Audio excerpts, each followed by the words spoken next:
Cyberwork with Infosec has recently celebrated its 100th episode. Thank you to all of you that watch and listen and subscribe to both the audio podcast and our YouTube channel. We're so grateful to hear from all of you, and we look forward to speaking with you more about all aspects of the cybersecurity industry. To celebrate this milestone, we have a very special offer for listeners of the podcast. We're giving 30 days of free training through our Infosec Skills platform. Go to infosecinstitute.com/skills and sign up for an account, or just click the link in the description below. While you're there, enter the coupon code CYBERWORK, one word, all lowercase, CYBERWORK, when signing up, and you will get your free access. You'll get 30 days of unlimited projects to over 500 cybersecurity courses featuring cloud-hosted cyber ranges, hands-on projects, customizable certification, practice exams, skills assessments, and more. Again, check out the link in the description below and use the code CYBERWORK, CYBERWORK, to get your free month of cybersecurity training today. And thank you once again for listening and watching. Now, let's get to the episode.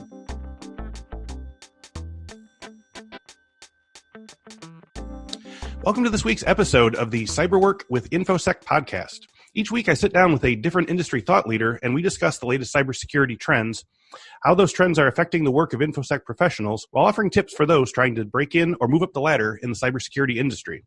It's been a while since we talked about penetration testing and offense-oriented network security on the show, and I know that some of you have been asking for it, so today's your lucky day. On the show, we have Dr. Wesley McGrew, the Director of Cyber Operations for HORNE Cyber. We're going to talk about going on the offensive as a good defense, the current state of pen testing, and the raw work of reverse engineering malicious software and vulnerability testing. If you're looking for the type of job that gets you out on the cybersecurity battlefield and fighting the bad guys, you're going to want to give this episode your undivided attention. Dr. Wesley McGrew is the author of Penetration Testing and Forensics Tools Used by Many Practitioners. He is a frequent presenter at DEF CON and Black Hat USA. At the National Forensics Training Center, he provided digital forensics training to law enforcement and wounded veterans. As an adjunct professor, he designed a course he teaches in reverse engineering to students at Mississippi State University using real-world, high-profile malware samples. This effort was undertaken as part of earning National Security Agency CAE CyberOps certification for the university. He has presented his work on critical infrastructure security to the DHS Joint Working Group on industrial control systems. Wesley earned his Ph.D. in computer science at Mississippi State University for his research in vulnerability analysis of SCADA HMI systems used in national critical infrastructure. He served as research professor at MSU's Department of Computer Science and Engineering and Distributed Analytics and Security Institute. Wes, thanks for being here today. No problem. I'm glad to be here. So I ask every guest, how they got into computers and tech for the first time. So I want to ask you that, but I really want to know how you got interested in pen testing, forensics, reverse engineering, and the sort of offense as defense school of security. What was the draw there? So I've always been better at breaking things than anything else, and so I as a child, I was always the one that took things apart and wanted to know how things worked and how to subvert things. I grew up teaching myself how to code on Commodore 64 and early PCs and such. And actually I made sure it was in the frame, but in 92, I saw this movie, Sneakers, and that's the Laserdisc copy of it on my shelf. How about that? Yeah. See, and that movie changed lives. And I was like, I want Robert Redford's job in that. And he leads a team of pen testers in that. Yeah. So that's what I set out to do. See, it's funny. I saw that movie at that time too, and I never made the jump to you could actually do that as a job. I think it's kind of like you see a rock star and you're like, well, I couldn't actually get on stage, but it's like people do it all the time. So it's interesting that you were like, yes, this is for me. Right. Yeah. And so I went to school for computer science at Mississippi State, and in grad school, I helped out with developing the computer security program there and some of the coursework and some of the research programs there for that, and then use that as a springboard into computer security work. Okay. So you've been doing it for a while. Obviously, you started in the Commodore 64 era. How has the practice of pen testing and computer forensics changed and evolved in 2020 versus when you first got involved? I imagine it's an order of magnitude more complex now, or are you still basically doing the same things? Well, networks have gotten more complex. Okay. So the number of hosts are much greater, and where before, it used to be a very particular thing to have computers controlling physical processes. It would be an industrial control system situation or a critical infrastructure situation. But I would say that most organizations have some sort of cyber physical system, be it HVAC and cameras and access controls for buildings and things like that. And so more and more, as we compromise things on these complicated networks, we gain a physical presence inside the target organization through the things that we've compromised through microphones and cameras and ability to impact elements of the environment. And so I would say that it hasn't gotten any harder or any easier, but it's more complicated, and we have more people on our teams doing this. You could do it solo for a long time, but now you don't do a large network without it being a team. Does it require more complexity of thought or more complexity of tools, or both? It requires a lot of interesting management of resources, right? And so for each of our penetration testing engagements, we have 4 or 5 people per engagement. And it's important that we make sure that they don't duplicate effort and that they each have specialties in, say, in ICS or in web application security or in network protocols or something like that. And so we got to make sure that they're working on the right things, even though they all have a breadth of experience to take a triage look at anything. Right. Okay. So for listeners who are looking to break into the area, this particular sort of career field, especially in regards to building up their skill set, what are some types of jobs or studies, certs, labs, projects, or other tasks that you recommend to learn the raw skills of pen testing, reverse engineering, vulnerability analysis, things like that? I think to identify vulnerabilities, you can identify publicly known vulnerabilities easily. Most of the vulnerability information has documentation on how to test for a specific vulnerability. To find new vulnerabilities, you need to learn how to code. You need to learn how networks work. You need to get a little bit of systems administration experience. And that can be hands-on. It can be in a home lab. Right. There's lots of online capture the flags and virtual machines and things like that. But I really encourage people who get into this to learn how to code, learn networking protocols, TCP, and all of that to a really in-depth extent. Because when you're finding vulnerabilities in these systems, it's because you understand things at a lower level of abstraction than the people who developed it, and you're exploiting their misunderstandings about that underlying system. And so it's important that you get a very low level knowledge of the systems that you're developing for, more detailed knowledge, that is. Okay. Can you sort of, that's a really interesting phrase. Can you break down the sort of notion of understanding the sort of errors of lower level people like that? Or I remember exactly what you said, but that sounded like something that requires a little more unpacking. So it's all about levels of abstraction. So if a general non-computer science person uses a computer, they see it as they click on the start menu and they hit the word icon, and that's their interface to the computer. How a computer works to them is by navigating menus and opening up programs. And they have this sort of model of how programs work in Windows and things. If you're a developer, if you're just learning how to write code, say you're a C programmer, and you are writing code based off of what you've learned in a book on C programming, and it's teaching you about allocating memory for local variables or global variables or things like that. And it's giving you a model of how memory works. Under the hood, how the compiler generates code that allocates memory, it doesn't exactly work like that. And that's why things like buffer overflows and memory corruption exploits happen, is because the person who wrote the code doesn't understand how it's turned into machine code that the processor runs. So that's where a lot of the vulnerabilities come from, is people who don't have that sort of like cross tech knowledge or whatever. Right. And it works all the way down, right? And so you're writing code to if you're writing code at an assembly language level, the operating system is hiding off memory from you from other processes and things like that. And so the lower and lower you go in that stack and understand it in a more detailed way, the better. And so I encourage people to learn to pick up some reverse engineering so that you understand vulnerabilities better. So and if, working now. if you were looking for someone, you're looking at applications for people who, would join your team, what are some absolute must-have experiences or certs or, degrees or just, things that they've done that you would say, I have to have someone who at least knows how to do this to join my team? Well, we recruit heavily from Mississippi State University and other cyber operations Okay. certified schools. And so that would, but we don't necessarily care if somebody has a degree or not, Right. but it does help having that computer science background. Mm-hmm. Somebody who can write code, somebody who has some interest in reverse engineering and some interest in vulnerability analysis and has demonstrated that, somebody who can write code or read code at least in multiple languages and be able to do both application security testing and vulnerability analysis on networks as well. Okay.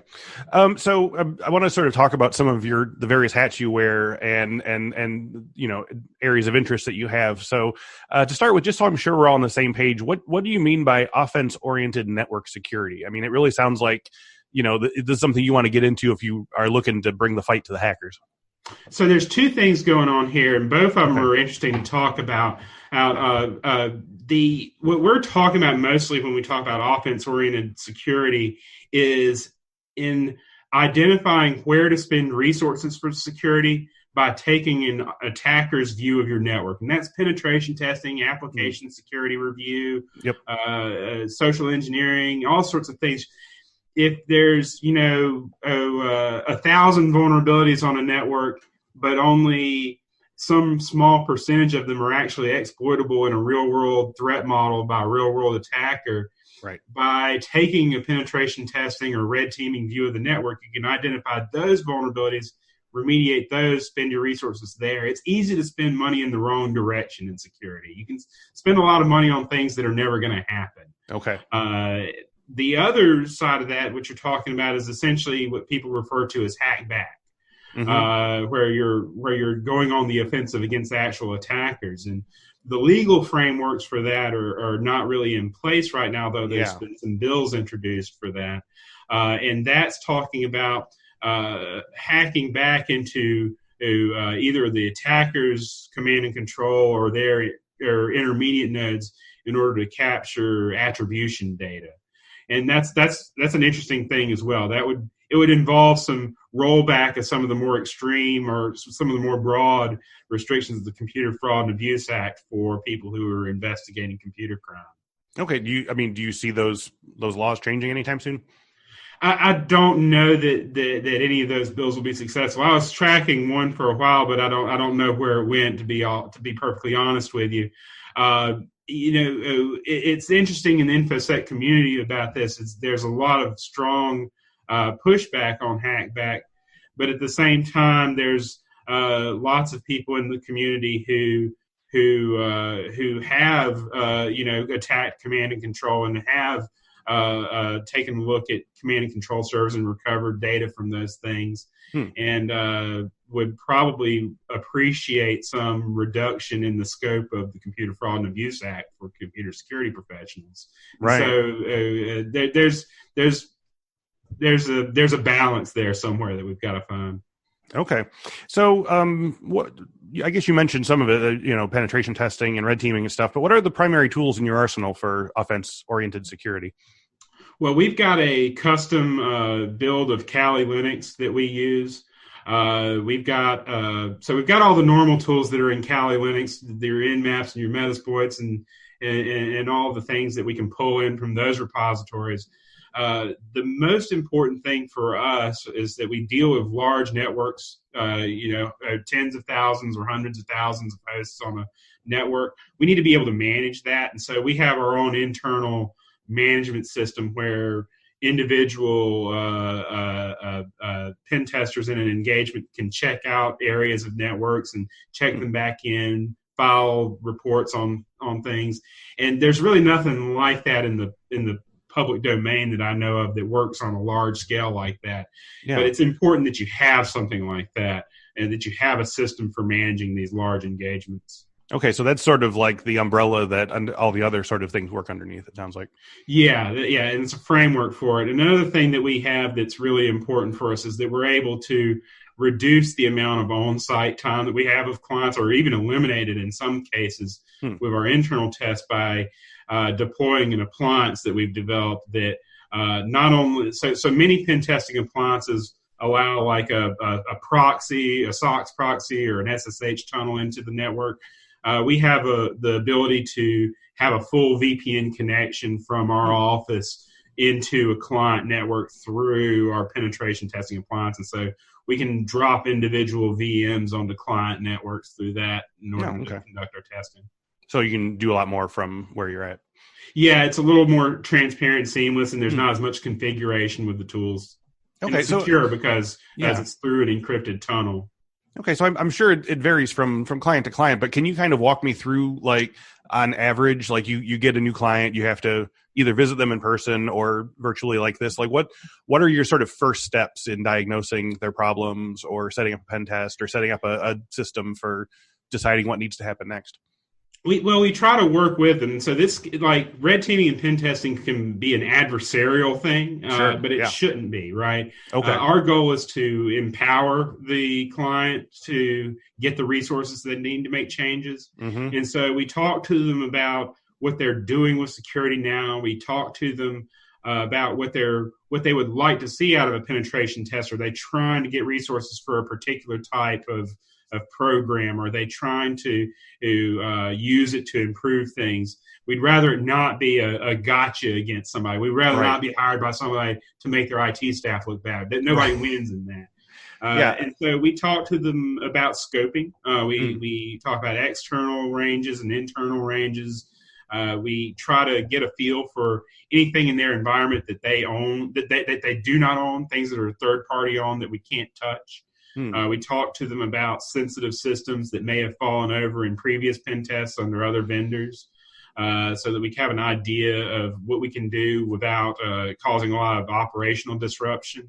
Mm-hmm. And we just educate them about our process and about how we try to do this in a secure way that prevents it. We don't want to leave the network in a worse state than it was when we got there. Yeah. Or make people, like you said, make people feel bad about themselves or their lack of knowledge. Or right. Yeah. We talk about reporting and what that report's going to look like for them and who that's going to be, who's the target audience for that report. We talk to them about all that, and then we start laying out emergency contacts and getting things shipped out and getting the engagement rolling. And then it's communication throughout the engagement. Usually with me and the client directly, and I'm the liaison for the team that's actually doing the engagement, so that at any point they can, if they see some weird activity on their network, they can contact me. I can verify, yes, that was us, or nope, that wasn't us. I think we've got something else going on. We found something accidentally. We started talking to guests about red teaming about a little under a year ago, and it's funny how the sort of mythology of it sort of grew and then dissipated. Because like when it started, like there was all these rumors, like I think someone kidnapped a CEO, like how far can you go? Can you break windows? Can you blah, blah, blah, but yeah, clearly this is all a consent based thing. And obviously we're not looking to ruin somebody's day. No, exactly. Or like cause actual terror. Right. So yeah. Okay. So yeah. So again, it sounds like it's very, it's aimed at education and it's aimed at sort of, a consensual situation here. So that's very important. The goal is to identify the vulnerabilities that are most likely to be used by real attackers. Right. And as you said that before, I wanted to sort of get back to that. What are some of the things you said that a lot of people spend a lot of money protecting against things that are never going to happen? Can you give me some sort of key examples of that? Well, I mean, you can spend a lot of money on very nice firewalls and intrusion detection systems pointed towards the outside world, like looking at that traffic coming into your external IP address.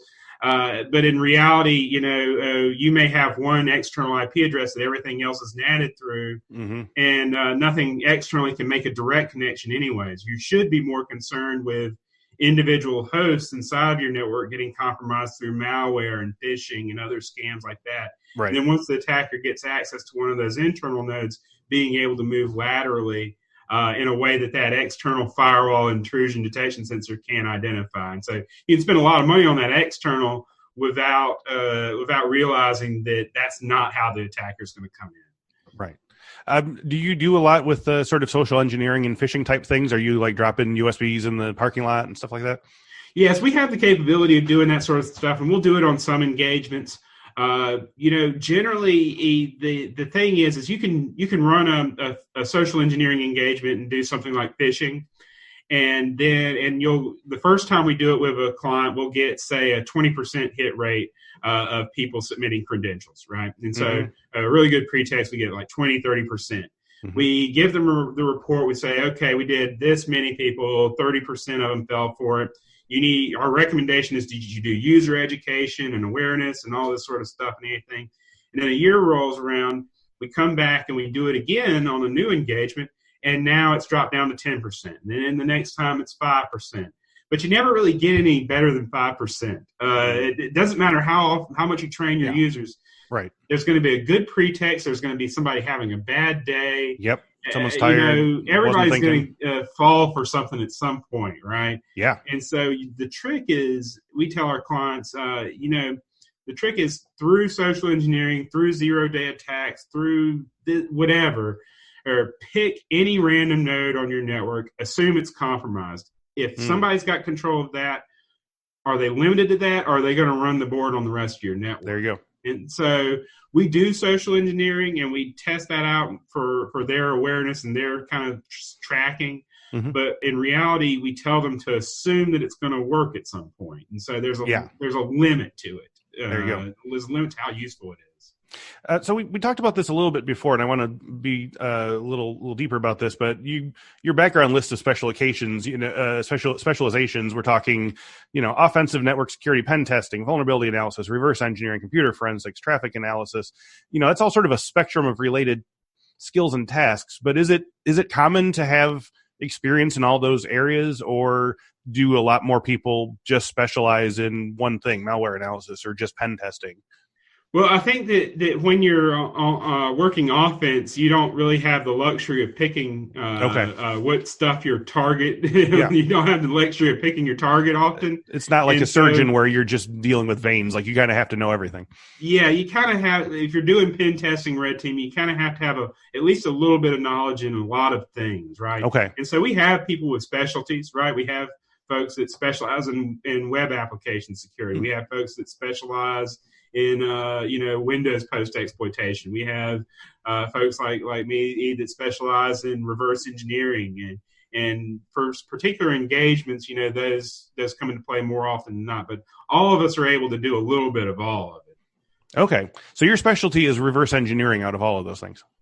Yeah, I would say that's sort of the deepest dive part of it for me. Okay, could you talk a little bit about what that kind of job is like? Because I don't think we've had anyone on here who had that as their specialty, and I know people would be interested in knowing, like, what's the day-to-day of working on malware like that. So for us, the day-to-day for me for reverse engineering is in reverse engineering ransomware. We have a product called Threat Runner that provides our customers with de-weaponized ransomware that allows them to simulate the spread of ransomware on their network in order to see what the impact would be, see who has too much permission on the network, what are some things that are too connected here. Wow. And so I will look at ransomware variants as they come out to identify how they work, to see if there's anything unique that needs to be worked into our modules. We also do reverse engineering for the purposes of vulnerability analysis to identify how a compiled binary program works in order to find vulnerabilities in it, or to find hidden functionality in it.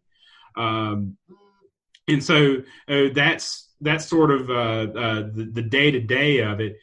To get into that, I teach a reverse engineering course across the highway at Mississippi State University on occasion, where we use the practical malware analysis book Sikorsky and Honig wrote for No Starch Press is the textbook for that. And we in teaching that, it's a matter of I teach it as a form of design recovery. So the software engineering process in reverse. So software engineering, you have your requirements for a piece of software, you have the design for that software. that implements those requirements. You have the implementation that's a code that implements that design, and then it's deployed and documented and things like that for normal software. For malware, the deployment does not want you to know the design or the intent or the requirements. And so you have this chunk of code and you know nothing about it other than it can run on a computer and it can probably screw it up, right? Yeah. And so you use static analysis and dynamic analysis techniques to recover the implementation details of it. And from that, you can kind of gain some understanding of the design of it. And then hopefully determine the requirements. What is the purpose of this piece of code? What is how does it do what it does? How do we detect it? What are its capabilities? Who wrote it? That sort of stuff. Okay. So in general, what are some of the parts of your job that you love the most? And like, what are the aspects that get you excited to start a new week? And conversely, are there any parts that you dread having to do, like reports or paperwork or other things? You know, a lot of people don't like reporting, but, we've really worked hard here on streamlining the report generation process. And since that report is what's delivered to the client as a deliverable, it's important that it's right. And so I spend a lot of time working on the wording of those, working on sort of the language we use and the way we present our findings, making it easy to read, making it easy to read for a variety of audiences, C-suite, all the way to the technical folks, right? So we have to demonstrate business impact. And I think it's interesting. And so I enjoyed the report stuff a lot. What gets me interested is the managing the process of this now, being able to have 4 or 5 per engagement, very talented people on staff, where I can sort of direct them and say, you look over their shoulders and see at any given moment, all of them finding, different findings on networks and being able to troubleshoot problems and anything that they're having, technical issues that we're having with our infrastructure, looking at things that we suspect to be vulnerable but haven't proven yet.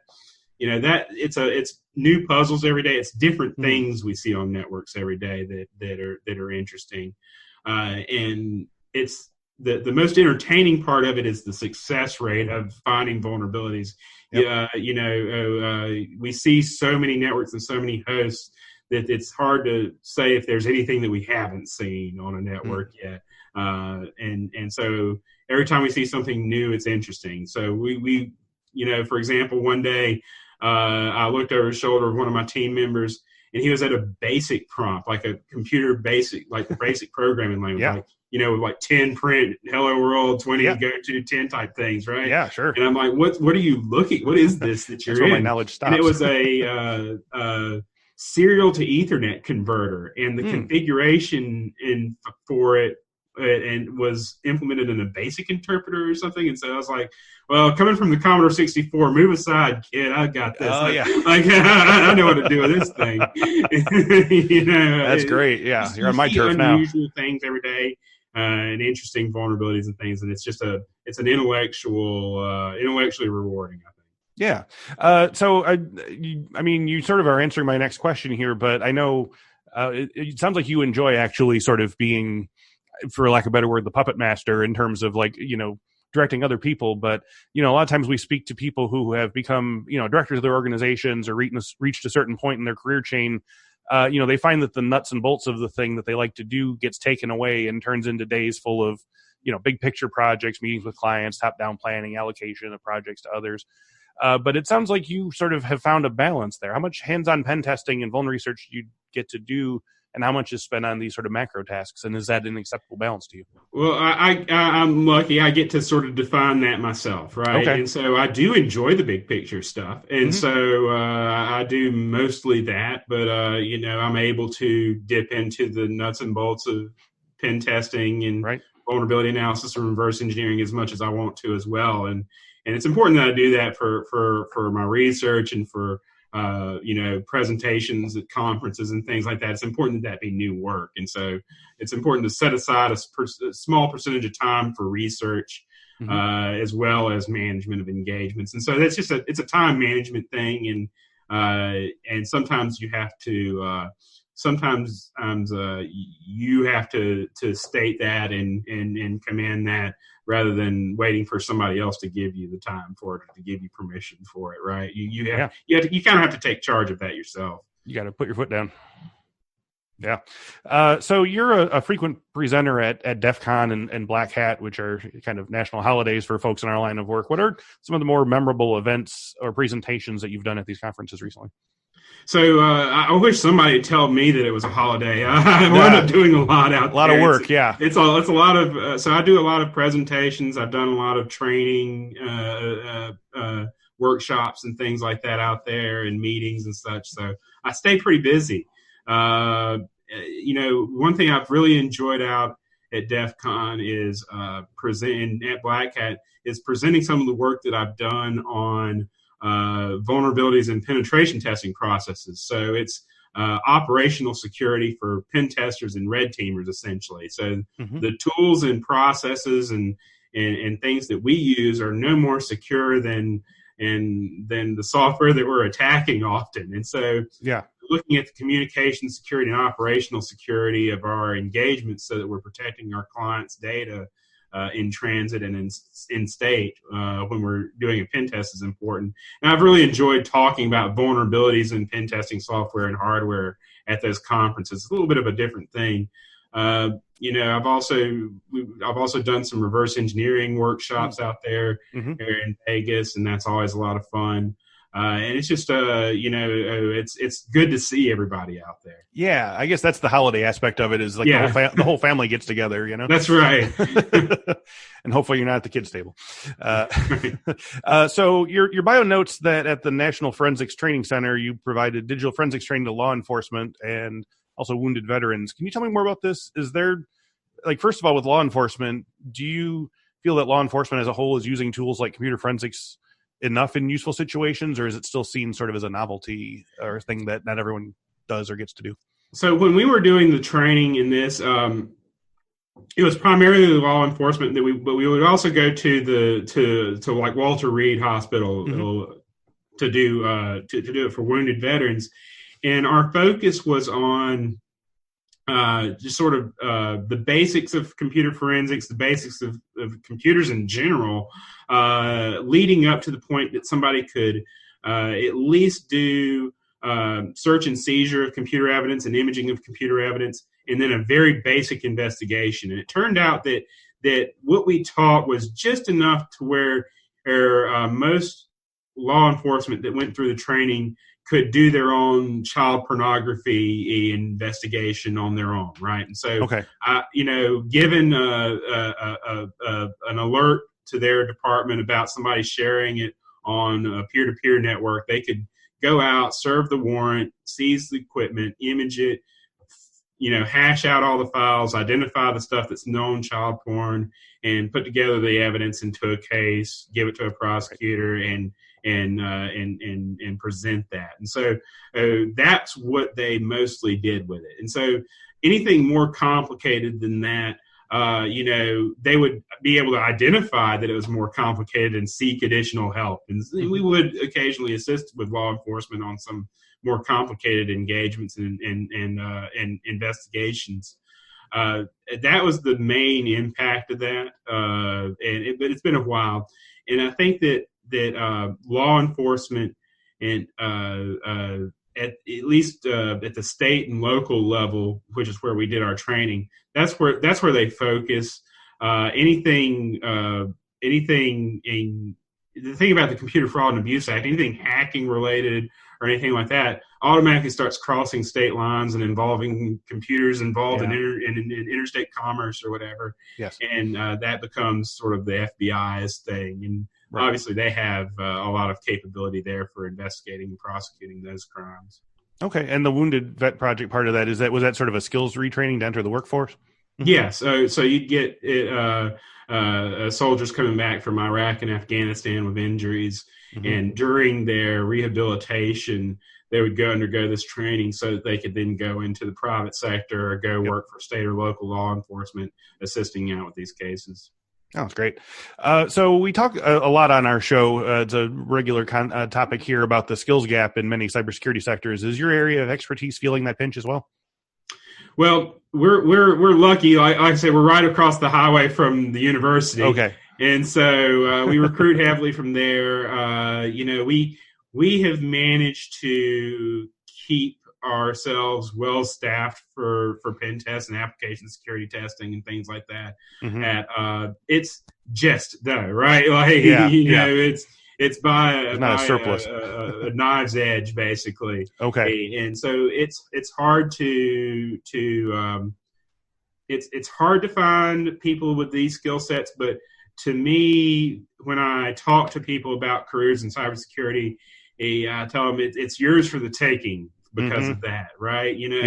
If you can find the time and resources to skill up in programming and reverse engineering and vulnerability analysis and pen testing and things like that, if you can find that time, if you're privileged enough to have that time, you can sort of make your way into it through that. Do you have any thoughts on getting people interested and involved in this exciting field? I don't think it's an interesting field to work in. So I don't think interest is the That's problem. Not the issue. I think that it's the sort of the prerequisite knowledge and skills that have to be built up to get into it. That's the issue. Okay. So we mentioned a little bit before about infrastructure, but we had a previous guest on the show, Emily Miller, talking about security issues with national infrastructure. And I noticed, that you've presented your findings on critical infrastructure security. Can you sort of get me up to speed about the current state of this crucial security battlefield?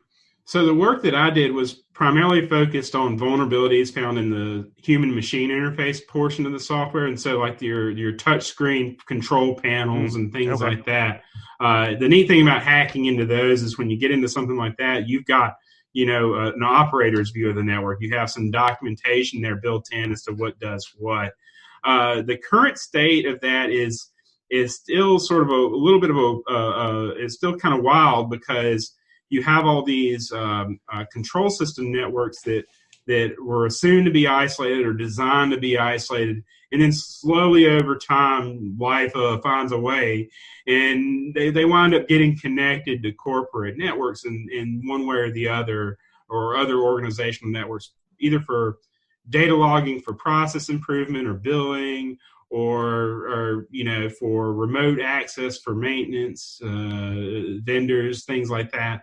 And so it's hard to assume that the network's isolated. I mean, ask the folks who are running the Natanz enrichment facility in Iran about isolating networks, right? Yeah.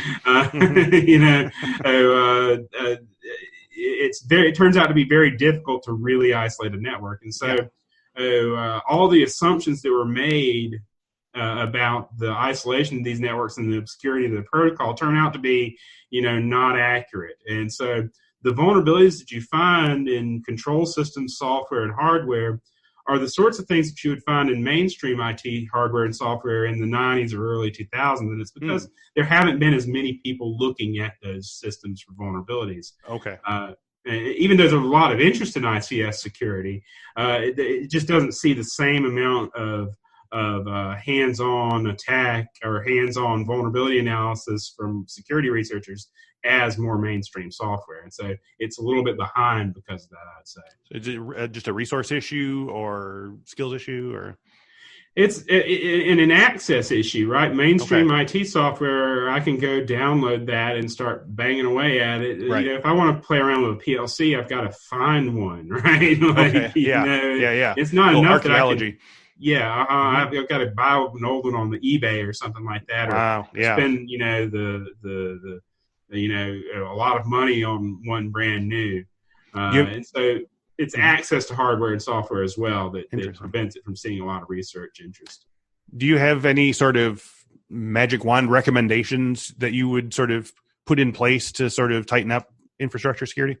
Well, I think that anybody who has some sort of control system network like that needs to engage in offense-oriented testing with firms that are experienced in doing that for ICS networks, or and that have the capability of finding vulnerabilities that are not in public databases, because is that's a very small percentage of the vulnerabilities that are actually out there on these sorts of networks. Would there be a benefit to someone creating a startup that just specialized in updating like outdated systems like that? Possibly, yeah. I mean, anything that can be done the problem is people hesitate to implement changes on their control system network because it's so scary to do that because it's going to increase the potential for downtime. It's going to be an operational issue. Right. Or what if we made it worse? What if we make it worse, right? So for our listeners that feel overwhelmed by their choices, and we talked about so many things today, what are some inexpensive or easy steps that they could start taking today that would get them on a path to working on, in the realms of offensive security and pen testing?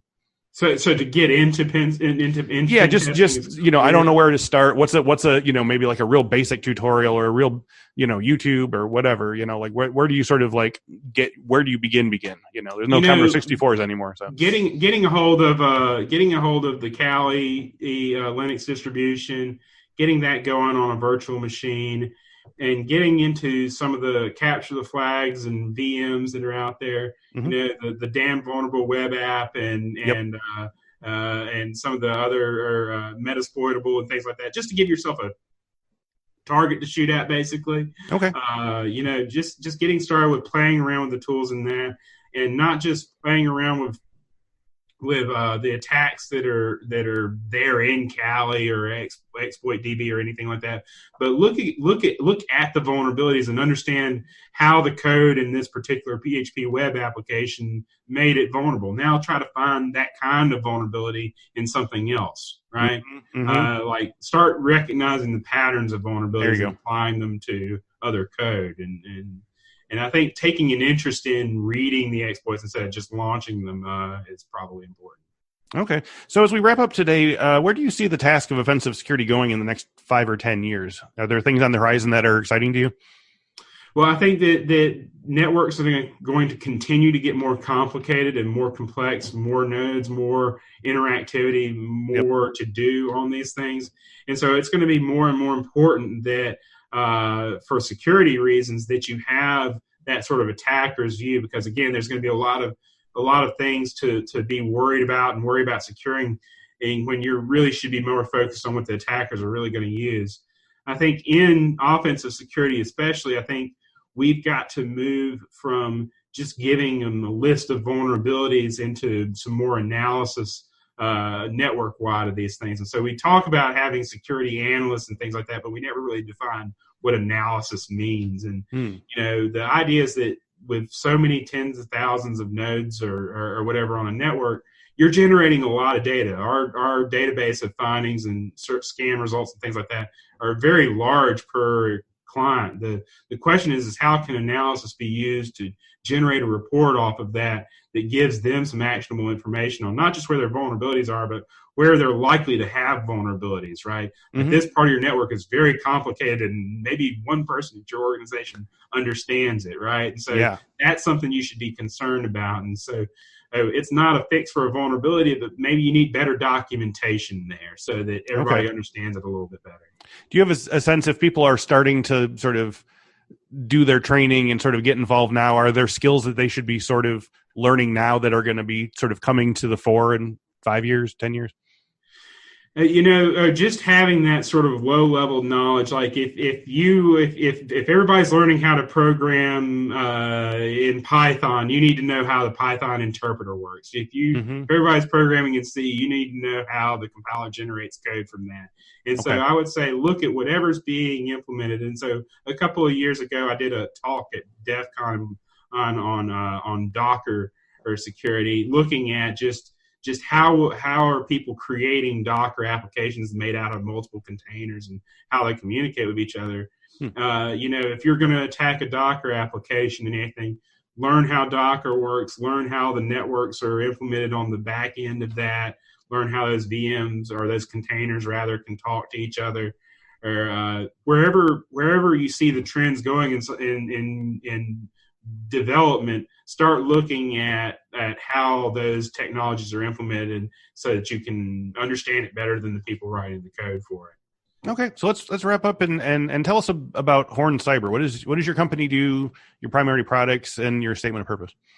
So HORNE Cyber's primary focus is on this offense-oriented security, the penetration testing, red teaming, application security testing, vulnerability analysis, that sort of stuff.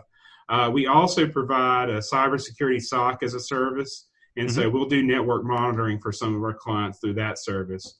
Our first product that we've developed and put out there is Threat Runner, which is our ransomware simulation product that sort of embodies some of that reverse engineering knowledge of various ransomware variants, giving you the ability to run those on your network in order to see what the impact would be, like what systems is it going to spread to, what files is it going to encrypt, how fast did it do it, that sort of thing. This particular user has access to tons of shares that they have no business accessing. So if they get hit by ransomware, then everything gets on very quickly. And so it gives you a little bit of a view on that. And so that's the product. But the primary focus is on that offense-oriented security. Okay. And if our listeners want to know more about Wesley McGrew and HORNE Cyber, where can they go online? So HORNE Cyber, HORNECYBER.com. Okay. Also, it's on Twitter as HORNE Cyber. Threat Runner is on Twitter, and also my Twitter is at McGrew Security. And McGrew Security. Okay. Lots of interesting insights there. Very good. We'll have you all, everybody go follow. Wes, thank you so much for your time today. This was really fascinating. No problem. It was a pleasure. And thank you all for listening and watching today. If you enjoyed today's video, you can find many more on our YouTube page. Just go to youtube.com and type in Cyberwork with Infosec to check out our collection of tutorials, interviews, and past webinars. If you'd rather have us in your ears during your workday, all of our videos are also available as audio podcasts. Just search Cyberwork with Infosec in your podcast catcher of choice. And right now we are offering a free month of our Infosec skills platform. So just go to infosecinstitute.com/skills and sign up for an account like you normally would. And in the coupon line, type Cyberwork, all one word, all small letters, no spaces, for your free month. Thank you once again to Dr. Wesley McGrew, and thank you all again for watching and listening. We will speak to you next week.